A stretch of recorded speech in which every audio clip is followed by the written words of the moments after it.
Welcome to Learn Yourself. Exercise 9.1, question number 5. The points P, Q, R, S, T, U, A and B on the number line are such that TR equals to RS equals to SU. So here in between all the points, the distance is equal and AP equals to PQ equals to QB. So here also they are at equal distance from each other. Name the rational numbers represented by P, Q, R and S. So here we have to write the rational number which represents S, R, P and Q. For that, let us understand first how we are going to write the fraction. Suppose we have 4 columns like this. And out of 4, we are taking 2. So 2 are shaded and 2 are not. So if we are going to write fraction for this, for the shaded thing, then fraction represents this shaded portion is going to equal to 2 by 4 because 2 parts are shaded and total quantities are 4. Desired quantities divided by total quantity. That is how we are representing fraction. Now suppose if we have one full bar over here. So that represents 1 and again we are taking the same fraction from this column, that is 2 by 4. So this whole fraction, if we are adding this 2, then we will get a mixed fraction, that is 1, 2 by 4. That is how we are writing fraction. Desired quantity divided by total quantity. And if any full part is there, that will come at the front, which will represent the full quantity. This is fraction and this 1 represents full quantity. Now let us go back to our example. So this is our example and we are taking this part first, that U, S, R and T. So this is our T which is at -1 and our U is at -2. We have to write rational number which represents R and S. So here in between -1 and -2 there are 3 parts. This is first part, second part and third part. So there are 3 parts in between -1 and -2.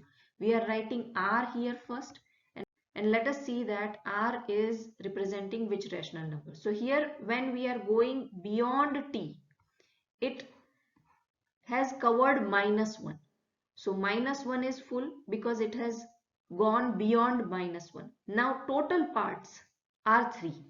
So in denominator 3 will come because that is total part. How we are writing fraction? So this is how we are writing fraction. That full portion will come at the front. Then required quantity divided by total quantity. So -1 is our full portion. Why -1 is full portion? Because we have already gone beyond T and -1 we have covered on number line. Here if you will see, then here it is a 0. We have gone beyond -1 and then comes R. So -1 is a full quantity which will come at front. Then we are going towards R. So R is the first number which comes after -1. And how many total portion are there in between T to U? So there are 3 portions. So that we have written over here that 3 parts are there. Total 3 parts are there. Now desired quantity means R represents which number out of all the 3 parts. So R is at the first part. This is first part. R is at first part. So here we are going to write 1 which represents R. So -1, 1 by 3 will be the number for R. Now this is mixed fraction and we can convert this into fraction. So our fraction here will be 1 into 3, that will be 3 plus 1, so 4. So it is going to be -4 by 3. So R is equals to -4 by 3. Similarly, let us write for S. So for S, let us consider the full fraction, that is T. We have already gone beyond T, so -1 is there.